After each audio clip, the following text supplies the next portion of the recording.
follow us sa aming bagong channel na Aswang Confessions. Kita-kits, don't forget Aswang Confessions.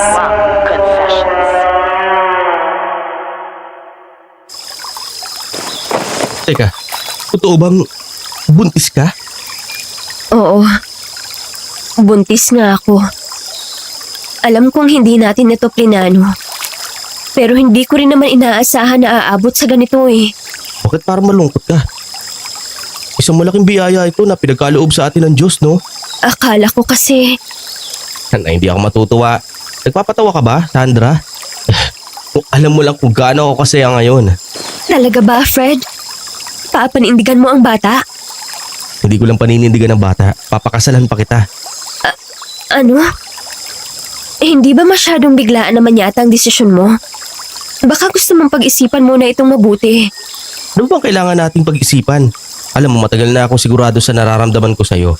At ngayong magkakaanak na tayo, ito na siguro ang tamang panahon para bumuo na tayo ng sarili nating pamilya, di ba? Pero paano si nanay? Hindi pa nga niya nalalaman ang tungkol sa relasyon natin. Tsaka sigurado akong magagalit siya pag nalaman niyang buntis ako at magpapakasal tayo. Nasamahan kitang kausapin siya. Papaliwanag natin sa kanyang lahat. Sana'y maintindihan niya tayo. Maiintindihan naman niya tayo.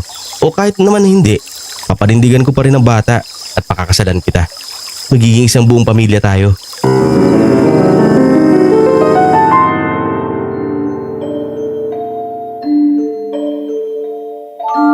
Magandang araw, pati na rin po sa lahat ng mga nakikinig ngayon sa kwentong Takip Silim. Tawagin niyo lang po akong Sandra at kasalukuyang nakatira ngayon sa Maynila. Isa po ako sa inyong listeners at umaasa akong mapipili niyo itong kwentong ipadadala ko. Nangyari po ito noong 20 anyos pa lang ako, taong 1982. Sa probinsya namin sa Romblon. Isa pong tindera ng bigas ang aking nanay sa palengke at mula noon ay tinutulungan ko na siya dito. Dalaga pa po si inay nung pinagsamantalahan siya ng kanyang tiyuhin. Nalulong sa ilegal na droga. Nakulong po ang tiyuhin niyang ito at nawala ng buhay sa loob ng kulungan nang masangkot sa isang rambulan sa loob ng kulungan. Pero sa kasamaang palad, nagbunga ang kababuyang ginawa niya sa aking nanay. At ako nga po ang naging bunga nun, ang nagsilbing alaala ng isang madilim na nakaraan ng sarili kong ina. Alam mo, bilib din ako sa'yo ha. At nagagawa mong tiisin yung pagtrato ng nanay mo sa'yo. Nasanay na lang din ako. Mula kasi nung nakapag-asawa siya at pinanganak ang mga kapatid ko. Kahit kailan na hindi naman niya ako itinuring bilang parte ng pamilya. Mas mukha pa nga akong katulong kung ituring nila eh. Inuutos-utusan, iniinsulto at ginagamit lang. Ni hindi nga nila ako pinapasabay sa pagkain eh. Pero hindi mo naman kailangan pagtiisan yung ganyang klaseng pakikitungo sa'yo, no? Sobra na kaya sila? Iniisip ko na lang na baka ako ang nagbabayad sa kasalanan ng namayapa akong ama. Wala kang kasalanan sa nangyari kaya huwag kang mag-isip ng ganyan. Oo, isang malaking trahedyang naranasan ng nanay mo sa kamay ng iyong ama na sarili niyang tiyuhin. Pero hindi mo naman kasalanan yun eh. Hindi ka dapat nagtitiis at wala ka dapat pagbayaran. 2 taon na kaming magkasintahan noon ni Fred. Nakilala ko siya dahil kaibigan niya ang nobyo ng matalik kong kaibigan. Mabilis pong nagkapalagayan ang loob namin dahil naramdaman ko ang sinseridad ni Fred sa akin. Pero patago lang ang aming pagkikita. Hindi kasi pwedeng malaman ni nanay ang tungkol sa amin dahil sigurado akong magagalit siya. Noon pa man kasi ay sinabi niyang gusto raw niyang makapangasawa ako ng isang mayamang lalaki. Para daw maiahon ko naman ang pamilya namin sa hirap.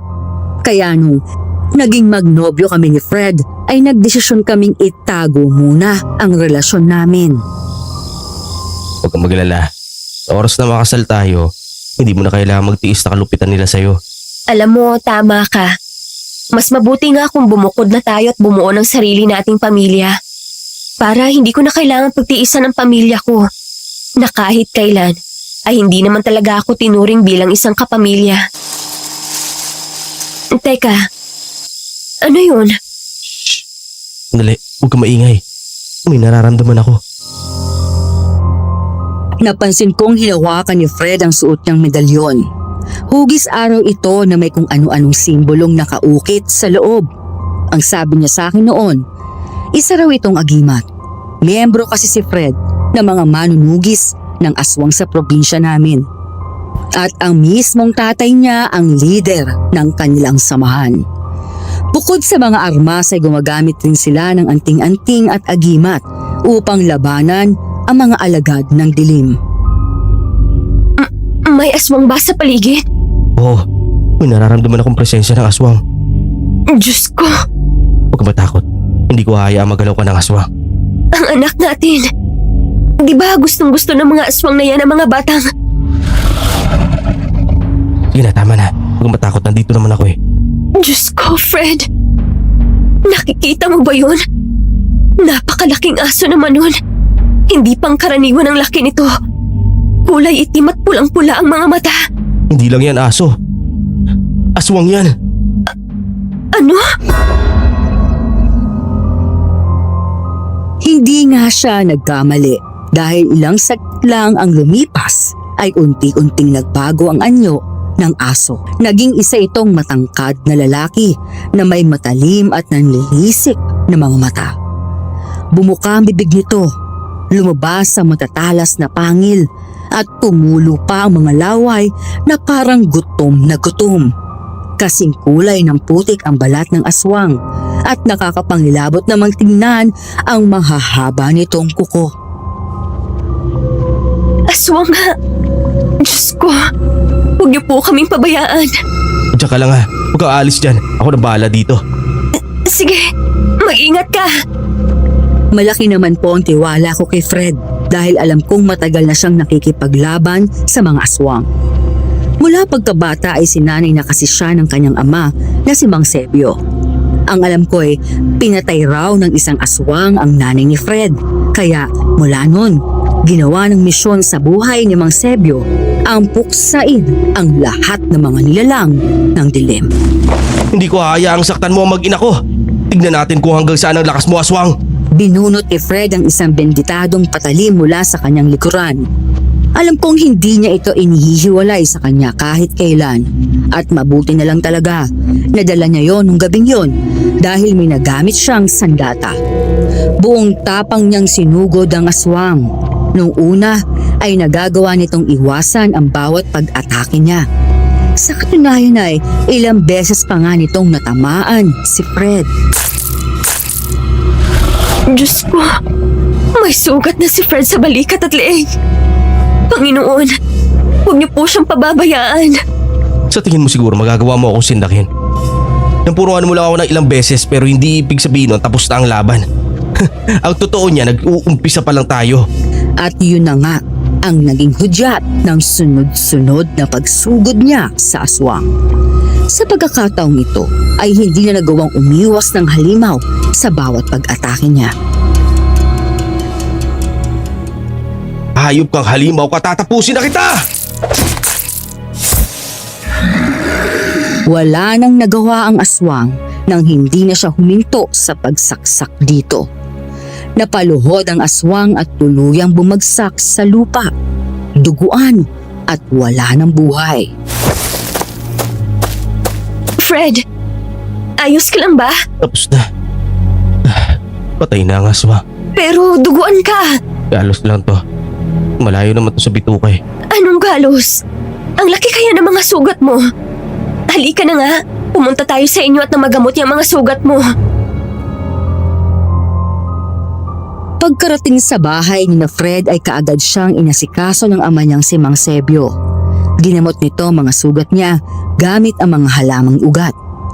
Dating albularyang na mayapang lola ni Fred, kaya kahit papaano'y may natutunan si Mang Sebio dito tungkol sa panggagamot. Habang ginagamot niya ang sugat ni Fred, ay sinabi rin namin sa kanya ang tungkol sa pagbubuntis ko at ang plano namin magpakasal. Mabuti na lang at hindi masyadong malalim ang sugat mo. Pag-iilom rin ito kagad. Siyempre naman tay. Hayaan ko bang matalo ako ng aswang? Alam mo, ikaw, tigilan mo na nga ako dyan sa kayabangan mo. Hindi ka immortal At saka, ilang beses na kitang pinagsabihan na huwag kang lalaban sa isang aswang na mag-isa. Masyado mapanganib. Ano pa nga bang magagawa ko kanina, tay? Kaming dalawa lang ni Sandra ang nandun nang dumating bigla yung aswang na yun eh. Sa bagay. Pero mabuti na lang talaga at hindi ka napano. Tandahin eh. Ngayong buntis ka na ay mas dapat na magdoble ingat ka. Mabango pa naman ang pangamoy ng mga aswang sa mga kagaya mong nagdadalang tao. Opo. Kaya nga takot na takot ako kanina. Dahil baka kung anong gawin ng aswang sa pinagbuubuntis ko. Pinapangako ko sa'yo, walang kahit sino halimaw makakapanakit sa'yo lalo na sa anak natin. Dahil sa pangyayaring yon ay madaling araw na akong nakauwi sa bahay. Hinatid ako ni na Fred at Mang Sebio upang masiguro ang kaligtasan ko. Tinanaw nila ako mula sa di kalayuan hanggang sa nakapasok na ako sa bahay.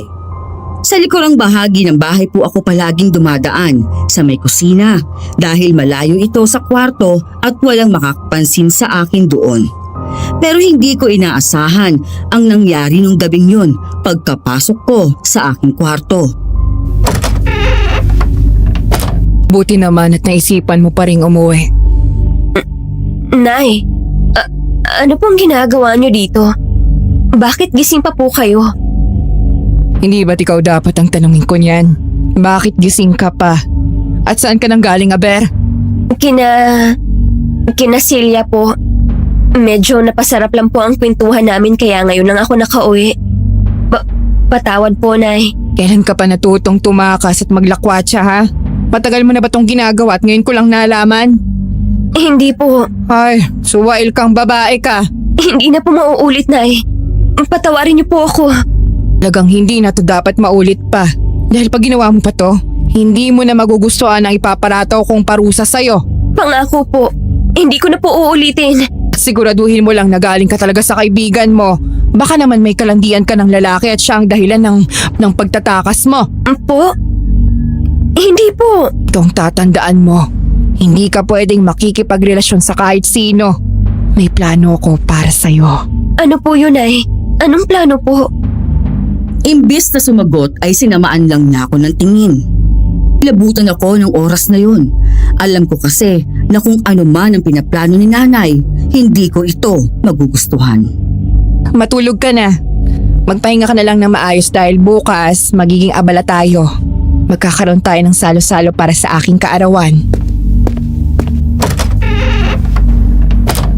Ano kayang pinaplano ni Nanay para sa akin? Diyos ko, lalo akong natatakot sa magiging reaksyon niya oras na malaman niyang buntis ako at magpapakasal na kay Fred.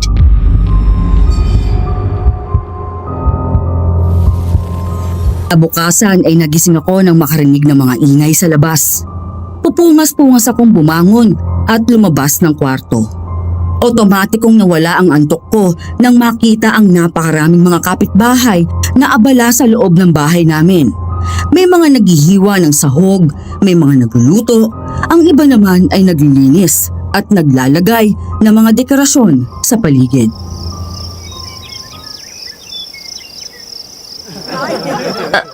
Anong nangyayari dito? Bakit ang daming tao? Ay, salamat naman at gising na pala ang aming prinsesa. Mahimbing ba ang tulog mo? Pasensya ka na kung nagising ka sa ingay namin, ha? Naistorbo tuloy ang pamamahinga mo. Happy birthday po, Nay. Ay nako, hindi ko na kailangan ng pagbati mo. Mas kailangan ko ang tulong mo. Mabuti pa't kumilos ka na dyan. Ang dami pa nating gagawin dito, oh. Bakit parang ang laki-laki po ng handaan natin ngayon? Saan po kayo kumuha ng pera para sa ganitong klaseng salo-salo? Ano bang paki mo? Hindi ba pwedeng maging masaya ka na lang at may ganito kabonggang selebrasyon ng nanay mo? Ay, naku, batang to. Hindi naman po sa ganon.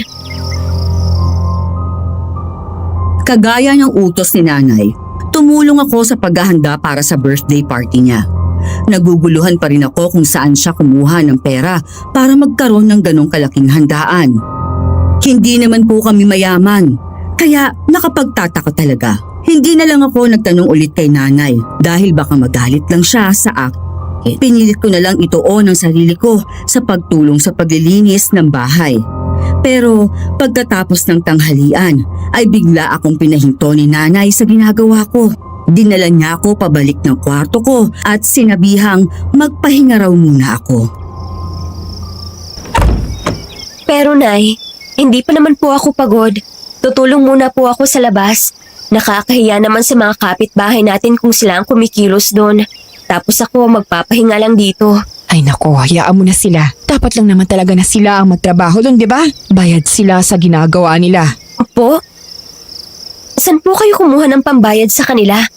Ang dami-dami nila. Ang dami mo namang tanong. Pwede bang makinig ka na lang sa akin? Ang gusto ko, magpahinga ka para maganda ka mamayang gabi. Hindi naman po ako ang may birthday. Kaarawan niyo po ngayon. Kaya mas mabuti kung kayo ang magpapahinga ngayon. Hindi. Gusto ko, ikaw ang magpahinga dyan. Kailangan ay sobrang ganda mo mamayang gabi. Hindi ako pwedeng mapahiya. Po? Hindi ko po kayo maintindihan. Sino ba kasi ang importanteng bisita niyo? Siya po ba ang gumastos ng lahat ng to? Masasagot rin ang lahat ng tanong mo mamaya. Sa ngayon, magpahinga ka na muna.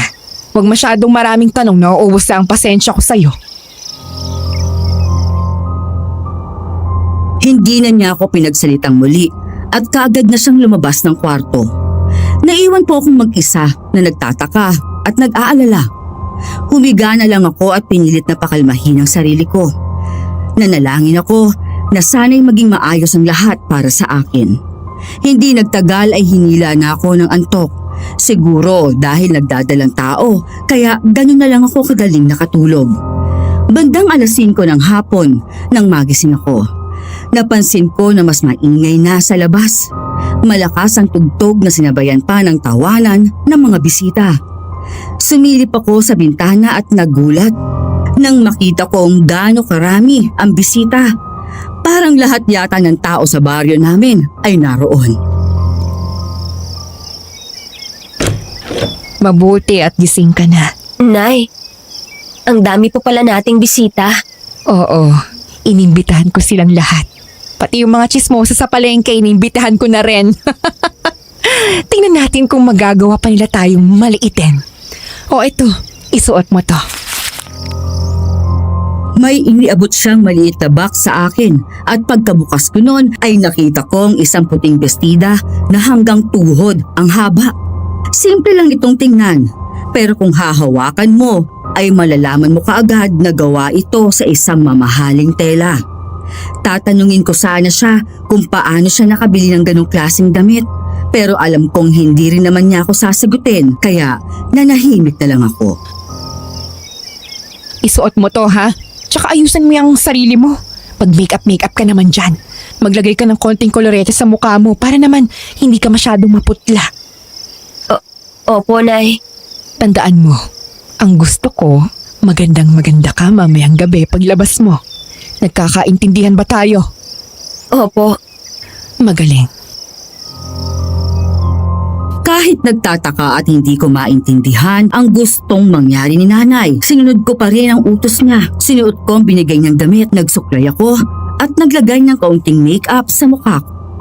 Tiningnan ko ang refleksyon ko sa salamin at nang masiguro kong presentable na akong tignan, tsaka na lang ako lumabas ng kwarto.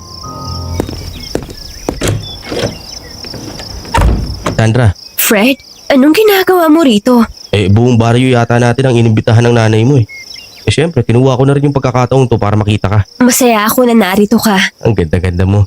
Alam mo, bagay sa'yo yung suot mong damit. At saka, ngayon lang din kita nakitang may makeup. Si nanay kasi, pinilit akong mag-ayos. Hindi ko nga maintindihan kung bakit. Siya naman ang may birthday, hindi ako.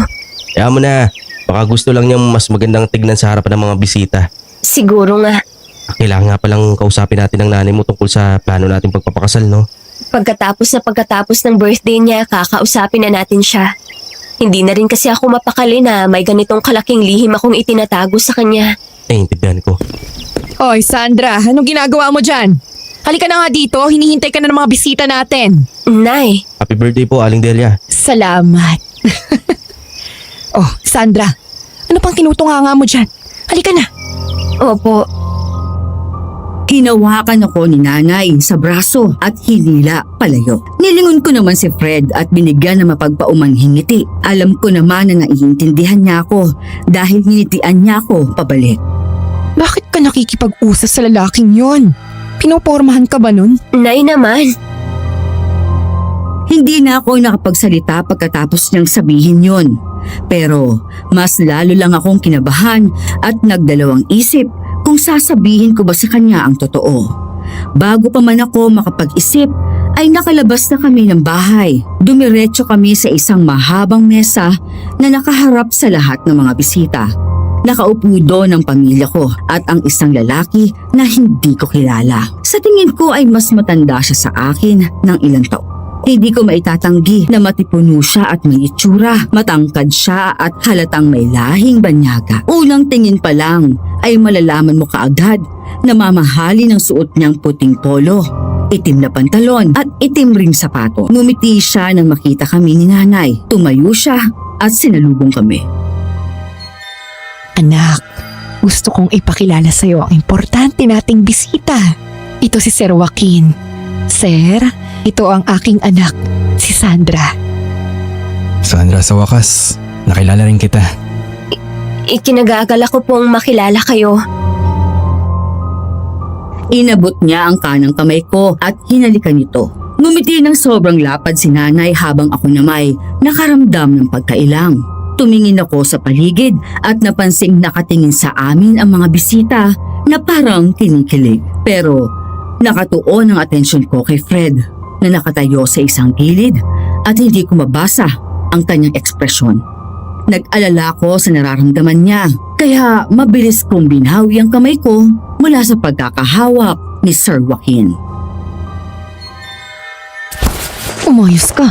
Huwag mo ko ipapaya sa bisita natin. Nako sir, pasensya na po kayo at napaka-konserbatibo kasi nitong anak ko. Alam niyo na, dalagang Pilipina. Walang problema. Mas lalo nga akong namangha dahil dito. O sige na, maupo na tayo at nang makakain na. Sandra anak, tabihan mo na si Sir Joaquin. Nay, Huwag mong ubusin ang pasensya ko. Dahil sa takot ko ay napilitan akong umupo sa tabi ni Sir Joaquin. Kahit na hindi talaga ako komportable. Muli akong tumingin sa direksyon ni Fred. Pero hindi ko na siya makita nun. Oh, sinong hinahanap mo? ha? Wala po sir. Huwag mo na akong tawaging sir. Tsaka, huwag mo na rin akong ipo. Hindi naman nagkakalayo yung edad natin. Joaquin na lang. Sige Joaquin, Ano nga pala yung pinagkakaabalan mo sa buhay?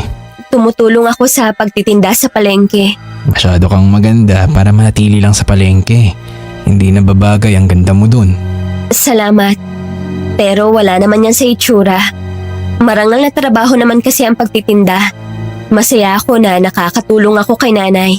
Huwag mo sanang masamain yung sinabi ko.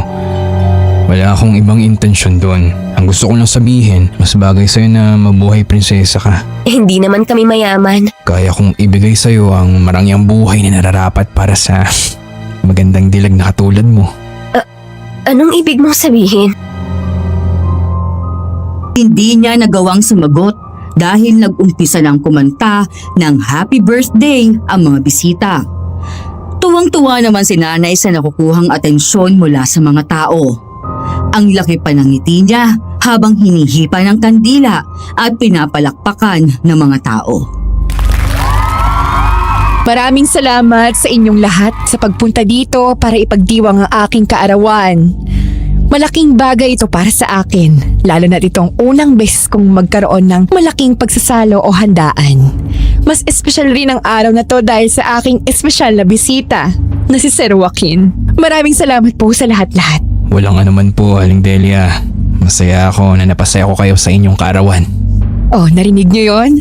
Di ba? Ang bait-bait ni Sir Joaquin. Kaya nga kampante rin ako na mapupunta sa mabuting kamay ang aking anak na si Sandra. Anong ibig niyang sabihin? Makinig ka lang sa kanya at may mahalaga siyang sasabihin sa lahat. Mga kaibigan, sobrang saya ko po ngayon. Kaya ngayon ay sasabihin ko na ang isang magandang balita na tiyak kong ikakagalak natin. Ang aking anak na si Sandra at si Sir Joaquin ay ikakasal na. Teka, anong sinasabi niya? Wala akong alam dito. Alam kong nagulat ka sa narinig mo, pero mamaya na lang natin pag-usapan ang lahat. Masasagot rin ng mga katanungan mo balang araw. Pero wag mo na ngayon, maraming tao. Wag na nating ipahiya yung nanay mo. Kahit sobrang hirap, ay pinilit ko manahimik. Ayoko kasing mapahiya si nanay at magalit na naman sa akin. Buong gabi ay hinayaan kong isipin ng mga tao na magpapakasal nga kami ni Sir Joaquin. Pero pagkatapos ng party ay kaagad kong kinausap si nanay para klaruhin ang lahat. Kauuwi lang ni Sir Joaquin noon at wala na rin ang mga bisita. Kaya naisip kong pwede ko na siyang kausapin. Nay, bakit niyo naman po sinabi sa mga tao na magpapakasal kami ni Sir Joaquin? O ano naman ngayon? Totoo naman ah. Ano? Hindi ko nga alam ang tungkol dyan. Ngayon alam mo na. Pwede ba, Sandra? Wala akong panahon para sa kaartihan mo. Pagod ako. Gusto ko na magpahinga. Nay, kailangan natin tong pag-usapan ngayon. Buhay ko to eh. Hindi pwedeng kayo ang magdidesisyon para sa akin nang hindi man lang ako sinasabihan. Aba, sumasagot ka na. Pasensya na po. Hindi ko intensyon bastusin kayo. Pero Nay, hindi ko po mahal si Sir Joaquin. Hindi ako pwede magpakasal sa kanya. Tatanga-tanga ka talaga eh, no? Bakit hindi mo gamitin yung kokote mo para pakasalan mo si Sir Joaquin? Hindi para sa pag-ibig, kundi para sa ikabubuti ng pamilya natin. Ano? O sige, aaminin ko na. May malaking utang ako kay Sir Joaquin. Nung nagkasakit ang tatay mo, hindi ko alam kung saan ako kukuha ng pera. Kulang din yung ipon ko para sa pagpapaaral ng kapatid mo. Kaya nasundan ng mga utang ko kay Sir Joaquin. Hanggang sa lumobo na at hindi ko na kayang bayaran. Nay! Matagal na palang nakamasid sa pamilya natin si Sir Joaquin. At unang kita pa lang niya sa'yo, ay nagandahan na raw siya sa'yo. Kaya kinausap niya ako at sinabing gusto ka raw niyang maging asawa. Pag pumayag ako, bayad na ang pagkakautang ko sa kanya. Siyempre pumayag agad ako. Ano pa bang hahanapin mo kay Sir Joaquin? Gwapo, mabait, mayaman, lahat na nasa kanya. Pero Nay, hindi ko po kayo magpakasal para lang makabayad ko sa utang niyo sa kanya. Pagkatapos kitang palakihin, ito ang isusukli mo sa akin. Maliit na sakripisyo lang naman to para sa pamilya natin. Hindi mo pa magawa? Hindi po ito maliit na sakripisyo. Buhay ko pong pinag-uusapan natin dito. Oo, Sandra. Alam kong tungkol sa sikreto mo. Anong akala mo sa akin? Tatanga-tanga?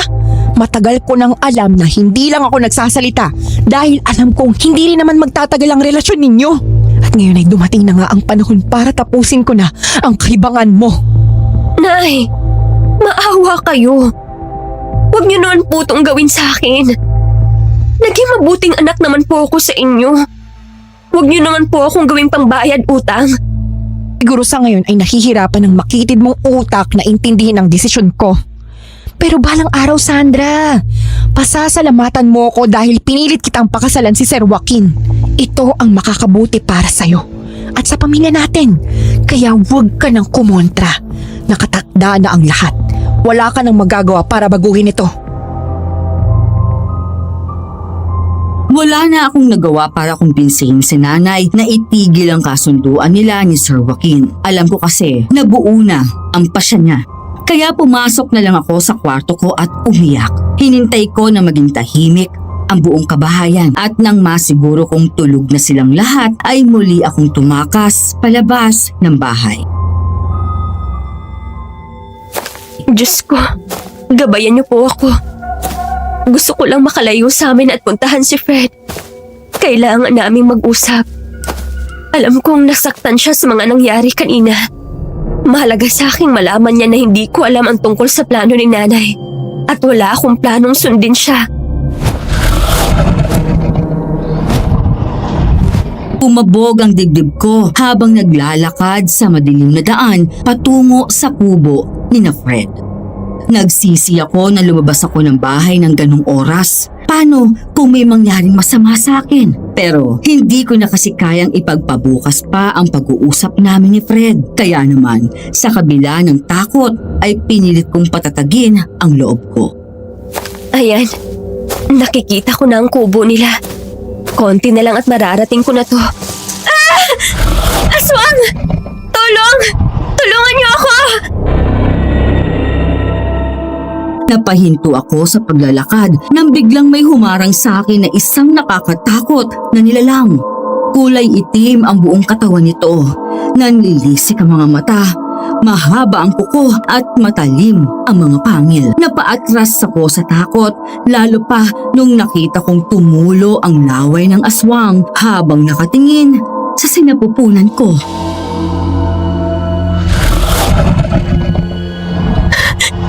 Hindi!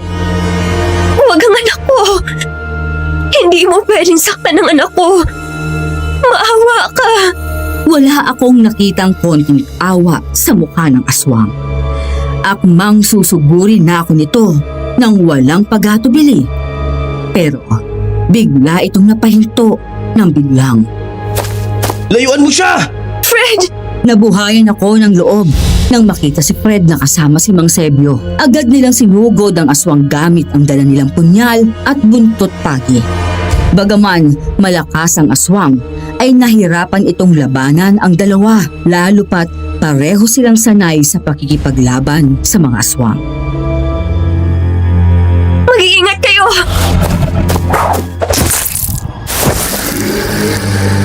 Sinaksak ni Fred mula sa likod ang aswang. Samantala, nilatigo naman ito ni Mang Sebio gamit ang buntot pagi. Sumirit ang napakaraming dugo sa katawan ng aswang hanggang sa unti-unti itong nanghina. Napaluhod ang aswang at hindi nagtagal ay bumagsak na rin ito sa lupa. Sandra, ayos ka lang ba?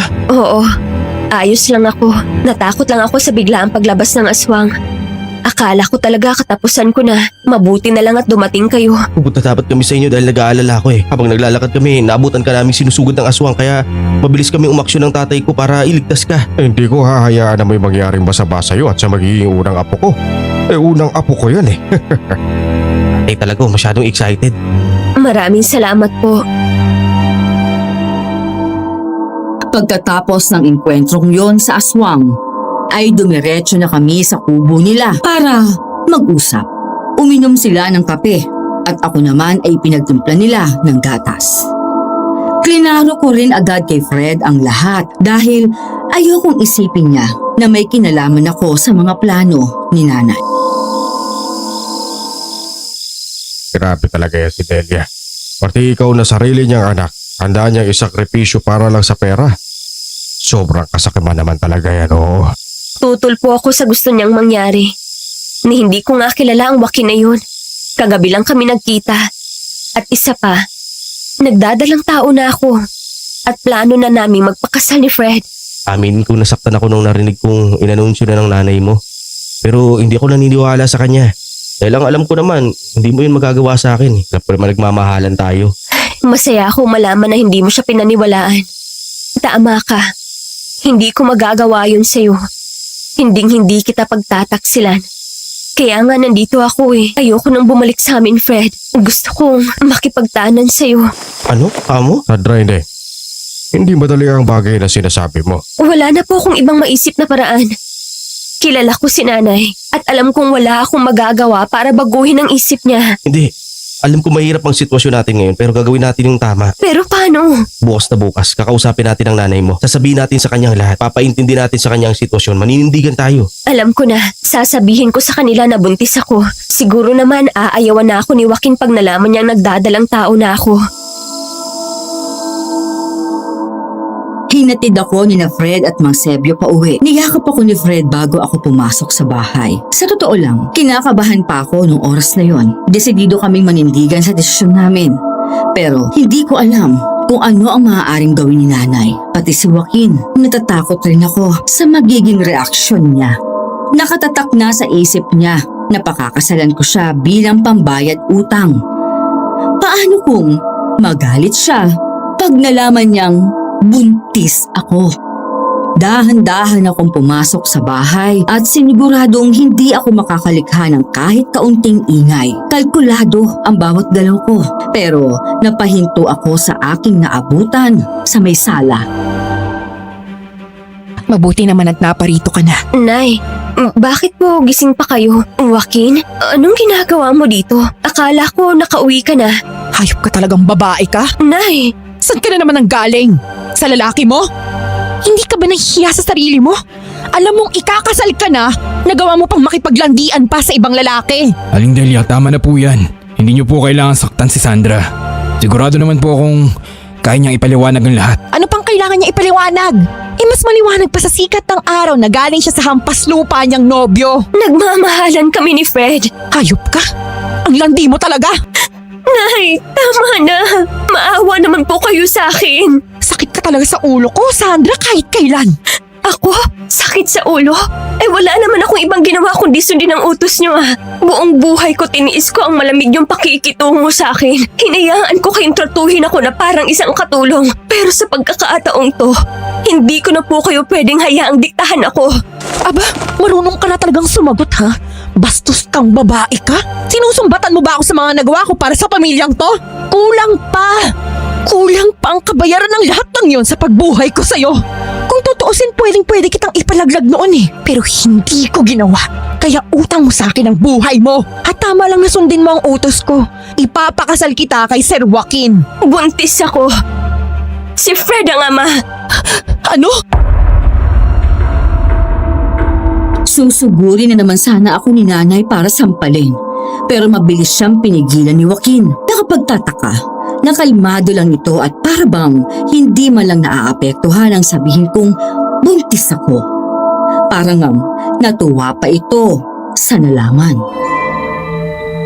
Tama na po, Aling Delia. Wala pong magandang mangyayari kung sasaktan niyo siya. Pero hindi ko pwedeng palampasin ang ginawa niya. Napakalanding babae. Nagpabuntis pa talaga sa isang hampas lupa. Hindi ka talaga nag-iisip. Huwag po kayong mag-alala. Tuloy pa rin ang kasal kahit buntis siya. Ano? Wala namang kaso sa akin kung buntis ka, Sandra. Di pa rin nagbabago ang pagtingin ko sa'yo. Papalakihin natin ang mga bata at ituturing ko itong parang tunay kong mga anak. Talaga? Totoo po ba yan, Sir Joaquin? Tuloy pa rin ang plano. Kaya halina kayo. Umalis na tayo. Oo, sige. Halika na. Naihanda ko na ang mga gamit namin. Teka, saan tayo pupunta? Sa bahay ni Sir Joaquin. Doon muna tayo tutuloy dahil gaganapin ang kasal ninyo. Ano? Hindi ako sasama. Si Fred ang pakaakasalan ko. Bubuo na kami ng sarili naming pamilya. Tonta! Hindi ka ba talaga marunong mag-isip? Magpasalamat ka na nga, tatanggapin pa rin tayo ni Sir Joaquin kahit nagpabuntis ka sa ibang lalaki. Tapos palalagpasin mo pa rin talaga ang pagkakataong to? Hindi ako magpapakasal sa kanya. Pero sa kabila ng pagtutol ko ay wala pa rin akong nagawa. Sapilitan akong kinaladkad ni nanay palabas ng bahay. May nakaabang na rin kotse sa amin na siyang magdadala sa amin sa bahay ni Sir Joaquin. Iginala ko ang paningin ko sa paligid. Umasa akong baka nandun pa si na Fred para tulungan ako. Pero wala na sila. Nakauwi na at kahit anong gawin ko, hindi na ako makakatakas pa. Ay, nakikiusap ako sa inyo. Huwag niyo naman po itong gawin sa akin. Hayaan niyo na lang po akong makasama si Fred. Nagmamahalan kami at magkakaanak na rin po kami. Huwag kang mag-alala, Sandra. Pangako, hindi mo to pagsisisihan. Bibigyan kita ng isang magandang marangyang buhay. Araw-araw ay pasisiyahin kita. Hindi ko kailangan ng marangyang buhay. At hindi mo rin ako magagawang pasayahin dahil hindi ikaw ang mahal ko. Wala ka na talagang modo! Sino ka sa tingin mo para pagsalita ng ganyan si Sir Joaquin? Ang swerte-swerte mo na nga dahil ang dami ng babaeng may gusto sa kanya. Ikaw pa rin ang gusto niyang pakasalan. Dapat nga magpasalamat ka pa rin sa kanya. Umabot ng halos 1.5 oras ang biyahe namin. Napansin ko na umabot na kami sa isang liblib na lugar. Tuwing tumitingin ako sa bintana ay puros mga malalaking puno lang ang nakita ko. Hanggang sa natanaw na namin ang isang malaking bahay na gawa sa bato. Kahit madilim ay kitang-kita pa rin ang ganda ng disenyo nito na parabang ginawa pa noong panahon ng mga Kastila. Pero sa kabila ng kagandahan ng bahay ay hindi ko pa rin maiwasang kilabutan. Para kasing may tinatago itong napakaraming misteryo at lihim. Masyado po yatang liblib ang lugar ninyo, sir. Kailan po bang nakatirang mag-isa dito? Hindi, may kasama naman ang mga katulong. Pinili ko talagang tumira dito para malayo ako sa maraming tao. Malayo sa gulo. Alam mo naman bilang isang negosyante, marami rin akong kalaban at naiinggit sa mga tagumpay at yaman ko. Kaya mabuti kung nasa malayong lugar ako nakatira para hindi nila ako basta-bastang matutuntun. Kaya pala. Tama naman po kayo dyan. Bumaba na kami ng kotse at pumasok sa malaking bahay. Sinalubong kami ng 3 babaeng katulong. Sa tansya ko'y kaedad ko lang sila. Parehong maganda mga ito. Matangkad at balingkinitan ang pangangatawan. Mahaba rin ang kanilang maalon na buhok. Lagpas balikat ang haba nun. Ito si Sandra, ang babaeng ikinukwento ko sa inyo na mapapangasawa ko. Ito naman ang kanyang nanay na si Aling Delia. Asikasuhin niyo silang mabuti maliwanag. Hindi sumagot ang mga katulong. Pero magkasabay silang tumango habang nakatingin sa akin. Hindi ko po may paliwanag kung bakit ang bigat ng pakiramdam ko sa titig nila. Parang may mali pero hindi ko matukoy kung ano. O sige na, magpahinga na muna kayo. Malalim na ang gabi at alam kong pagod din kayo. Sige po. Salamat po ulit, Sir Joaquin. Hinatid kami ng mga katulong sa kanya-kanya naming kwarto. First floor lang ang guest room kung saan matutulog si nanay. Ako naman ay dinala nila sa itaas dahil naroon raw ang kwarto ko. Ilang saglit lang ay dumating na kami sa kwarto ko na nasa pinakadulong bahagi ng second floor. Malaki ang nasabing silid. Kakasya yata doon ang 5 tao. Salamat. Sige, ako nang bahala dito. Naligo po muna ako. Pagkatapos ay nagbihi. Mabuti na lang at nakapag-empake na si nanay at maraming damit sa loob ng bag ko. Ilang saglit ang nakalipas ay humiga na ako sa kama para magpahinga. Hindi ako pwedeng magtagal dito. Kailangan ko makaalis sa lugar na to sa lalong madaling panahon. Wala akong pwedeng asahan ngayon kundi ang sarili ko lang. Mag-iisip ako ng paraan kung paano ako makakatakas dito. Hindi nagtagal ay tuluyan na akong hinila ng antok. Siguro ay dala na rin ang pagod ko sa lahat ng mga nangyari kaya nakatulog ako kaagad. Sa tingin ko'y nasa 1 oras lang ang tulog ko noon nang bigla akong magising dahil sa isang ingay. Bumangon ako at dahan-dahang tumanaw sa bintana. Makikita mula doon ang napakaraming punong kahoy. Madilim sa labas dahil walang kahit isang poste ng ilaw doon. Pero maliwanag ang buwan. Kaya malinaw kong nakita ang 3 katulong ni Joaquin na nakatayo sa labas.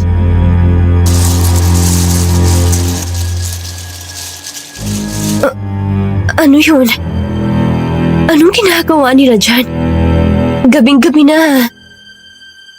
Halos himatayin ako sa sunod kong nakita. Sabay kasing nagbago ang anyo ng 3 babae. Naging kulubot at kulay putik ang kanilang mga balat. Humaba ang mga kuko at nanlisik rin ang mga mata nila. Mahaba ang kanilang dila at tumutulo ang mga laway. Diyos ko. Mga aswang sila.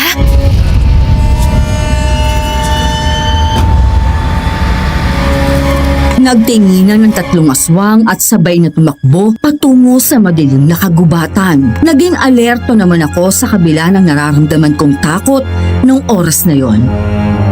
Kailangan naming umalis dito. Nasa panganib ang buhay namin ni nanay. Mabilis akong lumabas ng kwarto para sabihin kay nanay ang tungkol sa nakita ko. Siguro naman ay pakikinggan at paniniwalaan niya ako. Hindi na kami pwedeng magtagal pa doon dahil baka kung ano ang gawin sa amin ng mga aswang. Pero bago ko pa man mapuntahan si nanay ay nakasalubong ko na si Joaquin sa may sala. Saka pupunta, bakit gising ka pa? Malalim na ang gabi kaya dapat nagpapahinga ka na. Hindi kasi ako makatulog. Namamahay lang. Ganun ba? O sige, mabuti pang uminom ka muna ng gatas. Makakatulong to para makatulog ka. Sige, Tara sa kusina, pagtitimpla kita ng gatas. hindi na. Kaya ko naman. Huwag ka nang mahiya. Hayaan mo na lang akong pagsilbihan ka. Wala na akong nagawa kundi ang sumunod sa kanya sa kusina. Pero natigilan po kami sa aming naabutan doon. Nay, anong ginagawa niyo? Nasa kusina po si Nanay Delia. Binuksan niya ang ref at kinakain ang mga hilaw na karne doon. Tumutulo ang kanyang laway na parabang gutom na gutom. Nanlilisik ang kanyang mga mata at parang wala sa sarili. Gutom na gutom yata si Aling Delia. Anong nangyayari sa kanya? Nay, tama na po yan. Bakit ganyan ang boses niya? Lumingon si nanay sa akin at tinitigan ako ng kanyang mga nanlilisik na mata. Akmang susugurin po niya ako pero bigla siya napahinto nang humarang si Joaquin. Naging tila isang maamong tupa si nanay. Kumalma ito, lumuhod at hinalikan pa ang mga paa ni Joaquin. Magaling. Anong nangyayari sa kanya? Halata naman siguro kung ano nangyari ngayon sa nanay mo, di ba? Hindi na siya isang normal na tao ngayon. Malamang, wala namang normal na taong ganyang kumilos, di ba? Anong ginawa mo sa kanya? Habang nasa loob ka ng kwarto mo kanina, nagsagawa kami ng ritual at ginawa naming aswang ang nanay mo. Ano? Alam ko rin na nakita mo ang makatulong ko sa labas ng bahay kanina. Nasaksihan mo ang pagbabago nila ng anyo, di ba? Sinadya ko talaga ang lahat ng yun para malaman mo ang katotohanan. Anong binabalak mo? Alam ba ni nanay na isa kang aswang? Siyempre hindi. Sasama ba siya dito kung alam niya yung totoo? Nilihim ko sa kanya ang lahat. Pinilog ko ang isip niya. Mabuti na lang at hindi naman ako nahirapan. Mukhang pera kasi ang nanay mo. Hayop ka! Bakit mo to ginagawa? Anong kasalanan namin sa'yo? Alam mo, sa totoo lang, wala ka naman talagang kasalanan sa akin eh. Ang nanay mo lang. Pero malas ka lang siguro. Nadamay ka kasi sa plano ko dahil anak ka niya. Anong kasalanan ni nanay sa'yo? Sigurado akong hindi mo alam to. Pero minsan, naging kabit ang nanay mo. Ano? Siya ang sumira sa pamilya namin. Inakit niya ang papa ko at ginamit para sa pera. Sa kabila nun, mas pinili pa rin siya ni papa. At dahil dito, nalugmok sa depresyon ng mama ko. Hanggang sa isang araw, pagka-uwi ko galing sa eskwelahan, naabutan ko na lang siya na walang buhay, nagbigti. Mayroon siyang iniwan na sulat para sa akin. Humingi siya ng tawad dahil naging mahina siya. Hindi na raw niya kaya ang sakit na dulot ng pagtataksil ng papa ko. Ang nanay Delia mo ang rason kung bakit namatay ang nanay ko. Sinira niya ang pamilya namin. Naging miserable ang buhay ko nang dahil sa kanya. Diyos ko! Kaya isinusumpa ko ang sarili ko na inalay ko ang buong buhay ko sa paghihiganti sa kanya. Hanggang sa nidiskubre ko ang isang grupo ng mga tao nang tawagin ng iba ay kulto. Sumasamba sila sa mga nilalang ng dilim. Sa Diablo, nakianib ako sa kanila. At dahil dito, nagkaroon ako ng kakaibang lakas at kapangyarihan. Naging isa akong magaling na aswang. At di nagtagal, ako mismo ang pumatay sa sarili kong ama. Ano? Pinatay mo ang papa mo? Dapat lang siyang mamatay. Kung tutuusin, kulang pa yun sa ginawa niyang kataksilan. Kaya ngayon, ang kabit niya naman ang sisingilin ko. Pero hindi sapat ang kamatayan bilang parusa sa kasalanan niya eh.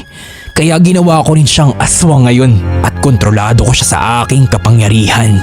Magsisimula na siyang maging tuta ko at maging sunod-sunuran sa lahat ng gusto ko. Hindi mo pwedeng gawin yan. At bakit hindi? Walang kahit sino mang makakapigil sa akin, Sandra. Bitiwan niyo ako! Ano ba? Ayokong sumama sa inyo! Sinubukan kong magpumiglas pero sadyang mas malakas talaga silang tatlo sa akin. Nagtagumpay silang ibalik ako sa kwarto ko. Basta na lang nila akong itinulak papasok. Pagkatapos ay isinara nila ang pinto. Buksan niyo to! Pakawalan niyo ako! Hindi sila nakinig sa akin hanggang sa naubusan na ako ng lakas. Napahiga ako sa kama habang umiiyak. Takot na takot ako nung oras na yon. Pakiramdam ko kasi wala ng pag-asa para makaligtas pa ako. Magandang umaga. Joaquin, Mabuti naman at nakatulog ka pala. Pagod ka siguro kakasigaw mo kagabi. nakikiusap ako sa iyo. Pakawalan mo na ako. Maawa ka. Kahit ilang beses kang magmakaawa, Sandra, hindi pa rin kita pwedeng pagbigyan. Nakatakda na ang lahat ng ito, Sandra.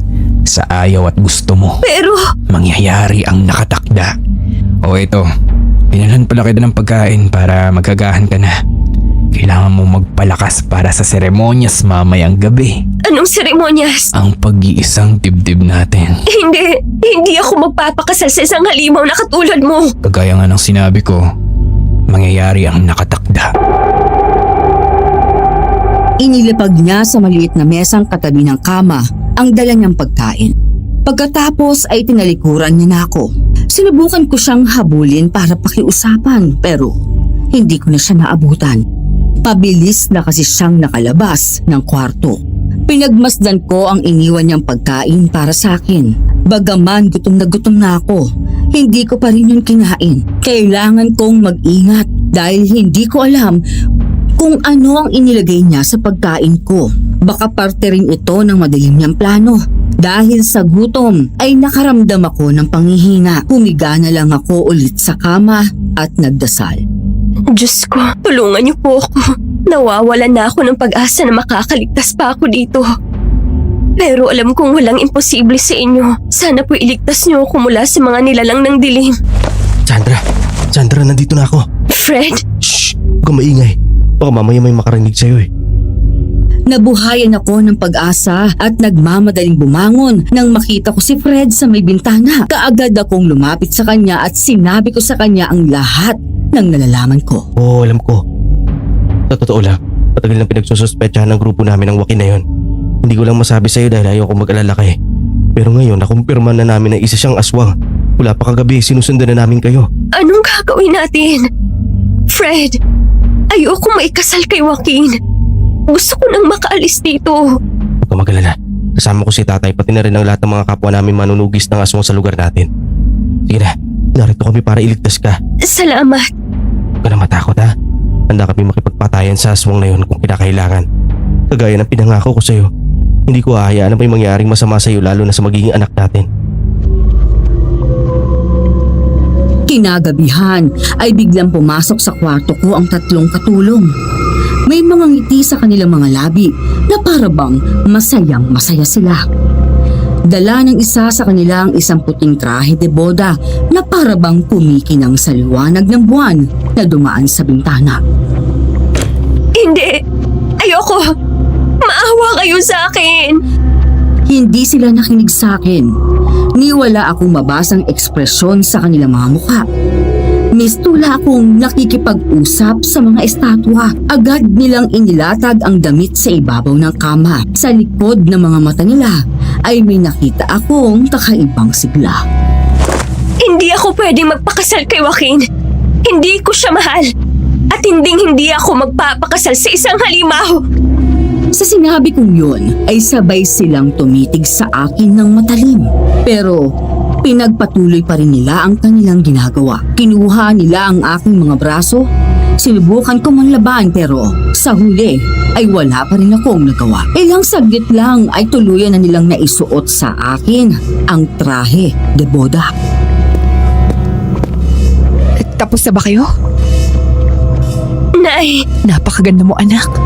Bagay na bagay nga kayo ni Sir Joaquin. Nay, maawa kayo. Ayoko dito. Pasensya ka na kung nadamay ka pa sa kasalanan ko. Malas ka. Ako ang naging ina mo. Ang lahat ng nangyayari ngayon, lahat ng ito ay tama lang. Karapat dapat akong magdusa sa mga kasalanang nagawa ko. Kailangan kong magbayad. Kaya nagtitiis ako sa paghihiganti ni Sir Joaquin sa akin habang buhay ko siyang pagsisilbihan at sasambahin. Nay, Tumahimik ka! ginusto mo ang lahat ng to. Desisyon mo na sirain ang pamilya ni Joaquin. Kaya ka naghihirap ngayon dahil din sa sarili mong kagagawan. Tumahimik ka! Kahit kailan na hindi ka naging ina sa akin, hindi mo ako tinuring na anak. Ginamit mo lang naman ako eh. At ako naman tong tatanga-tanga. Hinayaan lang kitang pahirapan ako. Kasi umaasa ako na balang araw ay magagawa niyo rin akong tanggapin at mahalin. Pero nagkamali ako. Maling-mali ako. Sinabi nang tumahimik ka! Dahil sa sobrang galit, ay biglang nagbago ang anyo ni nanay. Naging isang aswang siya sa mismong harap ko. Nanilisik ang kanyang mga mata at tumutulo ang mga laway. Susugurin na niya sana ako gamit ang kanyang matatalas na kuko. Nang biglang, Tama na yan. mabilis na huminto si nanay nang pumasok si Joaquin sa kwarto. Puros kulay itim ang suot nito na mas lalong nagdulot ng kilabot sa sistema ko. Ngumiti siya sa aming lahat. Pagkatapos ay sabay namang lumuhod ang mga katulong at si Nanay Delia sa kanya. Napakatawa mo talaga, Sandra. Huwag kang lalapit sa akin. Halika na. Magsisimula na ang seremonyas. Bitiwan mo ako! Mangyayari na rin ang nakatakda. Inaladkad ako ni Joaquin palabas ng bahay. Sinubukan kong magpumiglas pero wala akong panama sa lakas niya. Nagtaka ako nang mapansing papasok na kami sa kagubatan. Nasa likod na namin ang 3 katulong at pati na rin si Nanay Delia. Saan tayo pupunta? Huwag ka nang magtanong. Basta, malalaman mo rin mamaya. Halimaw ka talaga. Pakawalan mo ako. Bitiwan mo ako. Pagkaraan ng ilang minuto ay nakarating na kami sa pusod ng kagubatan. Natigilan po ako sa mga sumalubong sa amin. Diyos ko. Nakita ko po ang isang malaking altar kung saan nakatayo ang malaking rebulto ng demonyo. Napapalibutan po ito ng napakaraming aswang na nakaluhod at sumasamba sa dyablo. Napahinto naman sila sa pagdarasal nang makita nila kami. Kinilabutan po ako nang mapansing nakatuon ang atensyon nilang lahat sa amin. Nanginginig na ako sa takot mo. May isang mahalagang bagay muna tayong kailangan gawin bago ang ating pag-iisang dibdib. Ano yun? Ang bata sa iyong sinapupunan. Anong plano niyong gawin sa anak ko? Gagawin namin siyang alay para sa aming Panginoon. Kaya ba parang natuwa ka pa nung nalaman mong buntis ako? Kaya hindi ka umatras sa kasal dahil may masama ka na palang binabalak? Tama ka. Natuwa akong malaman kong buntis ka. Isipin mo yun? May asawa na ako. May magiging alay pa kami sa dyablo. Napakahayo po talaga. Bigla ay may isang aswang na lumapit sa akin. Ang mukha niya ay napakamaitim at puno ng mga sugat. May hawak siyang isang kulay itim na baso at sapilitan itong inilapit sa akin. Ayoko. Hindi ko iinumin yan. Pero pinagtulungan nila ako at sa huli ay persahan nila akong pinainom ng likidong laman ng baso. Papakla ang lasa ng kung anumang ipinainom nila sa akin. Halos bumaliktad ang sikmura ko sa pandidiri. Sakit ng tiyan ko. Gumagana na ang pinainom namin sa'yo. Pasensya ka na, Sandra. Alam kong nasasaktan ka. Pero tiisin mo lang muna. Matatapos din yan. Hindi. Hindi. Napansin ko ang pagtulo ng dugo sa aking binti. Napasigaw ako sa takot dahil dito. Parang pinupulikat ang tiyan ko sa sakit at ramdam na ramdam ko na ang panghihina ng katawan. Mahal naming Panginoon, narito kami upang ialay sa inyo ang isang pagpapausbong ng buhay ng isang sanggol. Sana'y magustuhan niyo ang aming alay sa gabing ito. Hindi. Hindi. Sino ang mga yun? Sandra! Nandito kami! Mga kasama, maganda kayo. May mga parating na kalaban, mga hangal.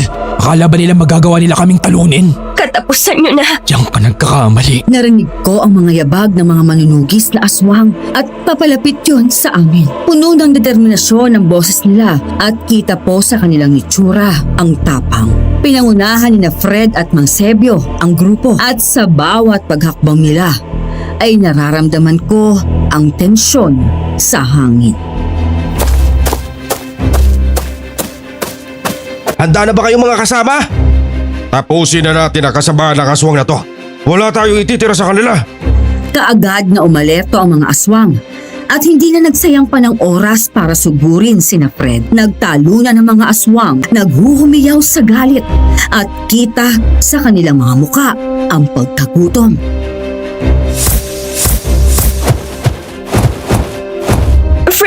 Mang Sibyo, mag-ingat kayo!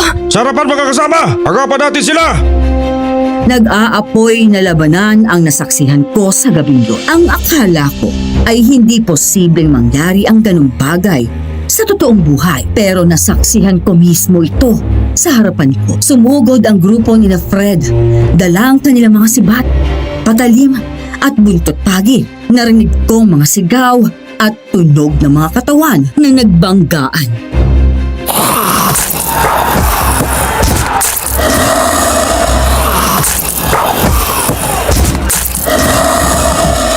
Diyos ko, gabayan niyo po sana sina Fred. Tulungan niyo po silang puksain ang pwersa ng kadiliman. Huwag niyo po sanang hayaang manaig ang kasamaan.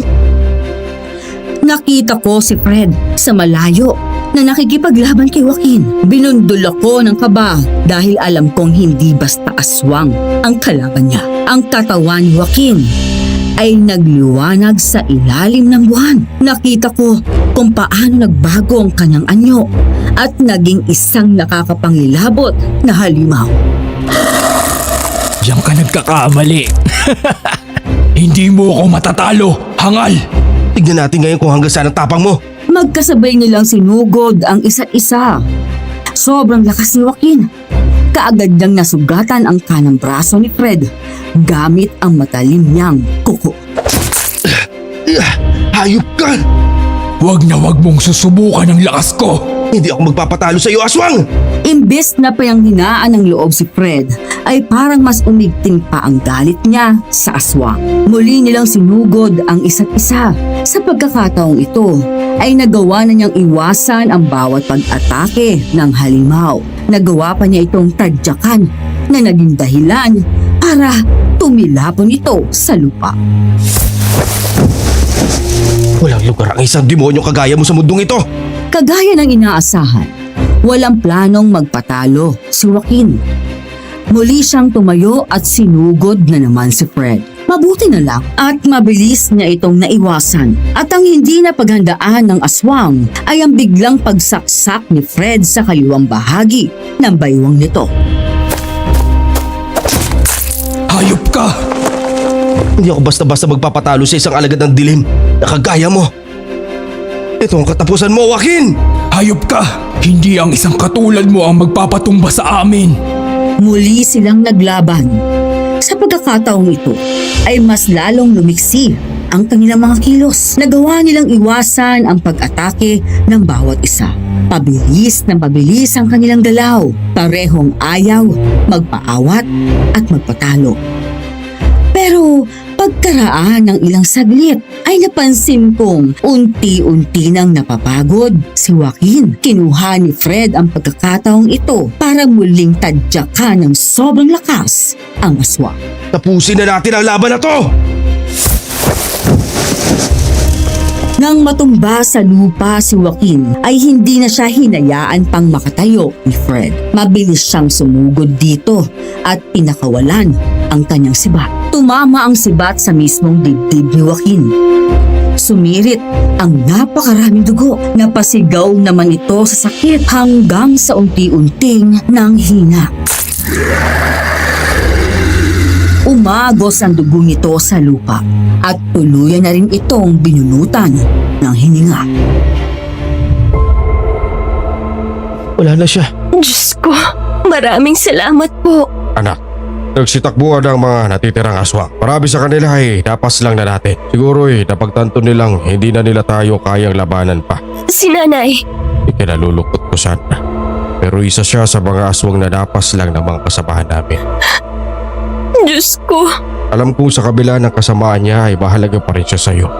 Kaya ikinalulungkot ko ang kinahantungan nito. Sana maintindihan mo na kailangan namin gawin yon. Naiintindihan ko po. Ginawa na siyang aswang ni Joaquin. Wala na tayong pwedeng gawin para maibalik siya sa dati. Kaya kung tutuusin na mas mabuti na rin tong nawala na siya. Kaysa naman habang buhay siyang mamuhay bilang isang nilalang ng dilim. Tama si tatay. Alam ko. At naiintindihan ko naman. Hindi ko napigilan ang pagpatak ng aking luha. Tama si Mang Sebio. Sa kabila ng kalubitan ni Nanay Delia sa akin, ina ko pa rin siya at mahalaga siya sa akin. Pero mas tama na rin sigurong mawala siya sa mundong ito kaysa mamuhay bilang isang aswang. Baka marami pa siyang mabiktima bilang isang halimaw. Maraming salamat at dumating kayo para iligtas ako. Siyempre naman, kahit anong mangyari, tutuparin ko ang pangako ko sa'yo. Poprotektahan ko kayo ng anak natin. At ako naman bilang lolo, gagawin ko rin ang lahat para maprotektahan ko kayo ng apo ko. Salamat po. O sige na, mas mabuti pang umalis na tayo rito. Baka biglang dumating yung mga aswang na yun at magdala ng mas marami pang kasama. Tama si tatay. Halika na, umalis na tayo.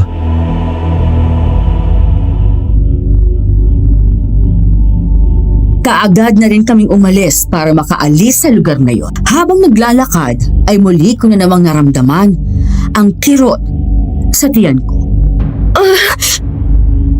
May pinainom sila sa akin kanina.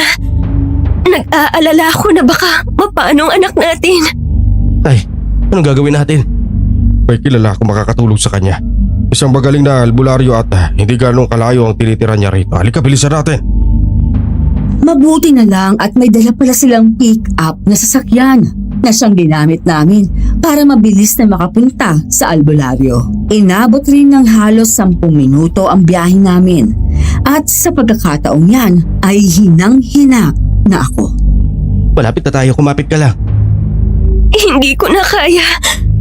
Ang sakit-sakit na talaga. Fred, ang anak natin. Nandito na tayo, Fred. Anak, kargahin mo na si Sandra. Bilisan mo. Sa wakas ay nakarating na rin po kami sa bahay ng albularyo. Ngunit sa kasamaang palad, huli na ang lahat. Wala nang nagawa ang albularyo para iligtas ang anak namin. May halong pampalaglag pala ang likidong ipinainom ng mga aswang sa akin. Nalaman namin mula sa albularyo na ang dugo pala ng batang dinadala ko ang gagawin sanang alay ng mga aswang sa Diablo. Mga hayop sila. Mga walang puso. Anak, haba na. Umalba ka. Nangyari na ang nangyari. Ang bahala ka ay napuksa na natin sila. Pero ang anak namin, nagwala na ang anak namin. Mahirap para sa akin tanggapin to pero kailangan. Nawala man sa atin ang anak natin, mananatili naman siya dito. Sa puso natin. Patawarin mo ako. Hindi ko siya naprotektahan. Huwag mong sisihin ang sarili mo. Wala kang kasalanan. Ginawa mo ang lahat ng makakaya mo. Hindi naging madali para sa aming tanggapin ang nangyari. Pero sa paglipas ng panahon ay unti-unti ring naghilom ang sugat sa mga puso namin. Ikinasal kami ni Fred at pagkalipas ng ilang buwan ay muli akong nabuntis. Natupad ang pangarap naming magkaroon ng sarili naming pamilya. Naging masaya na rin po ang pagsasama namin. Lalo pat biniyayaan kami ng 3 mga anak. Malalaki na ang mga anak namin ngayon at may kanya-kanya ng buhay. Pero kahit kailan ay hindi nila kami pinabayaan ng ama nila. Paminsan-minsan ay pumapasok pa rin sa isip namin ang madilim naming nakaraan sa piling ng mga aswang. Sa lahat ng mga nakikinig ngayon, naniniwala po ba kayo sa mga aswang? Posible kayang ang mga demonyo ang nagbibigay ng kapangyarihan sa kanila?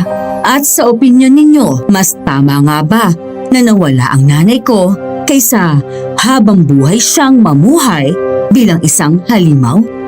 Sana po'y masagot ninyo ang aking mga katanungan at hanggang dito na lang po ang kwento ko. Maraming salamat sa pambihirang pagkakataong ito. God bless us all.